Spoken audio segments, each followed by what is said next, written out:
তা বলে এই কথা বলবেন না, যার উপকার করবেন সে লাথি মারবে, যারে পড়াবেন সে আপনাকে মূর্খ বলে গালি দিবে, যাকে একটু ব্যবসার লাইন দেখাই দিবেন সে আপনাকে ভিক্ষুক বলে গরিব বলে হেয় করবে, যার থাকার ঘর ছিল না তাকে একটু ছাদ দিয়েছেন সে আপনাকে একদিন ঘর থেকে বের করার প্ল্যানিং করবে। মনে রাখবেন, থ্যাংক ইউ পাওয়ার আশায় কোনো উপকার করবেন না।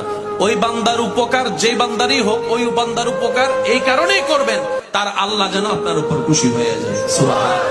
তাহলে দুনিয়াতেও ইজ্জত আপনার, নিয়ামত আপনার, আখিরাতেও নিয়ামত আপনার। সবর করবেন, সহ্য করবেন, রবের রহমতের অপেক্ষার দিকে তাকাই থাকবেন।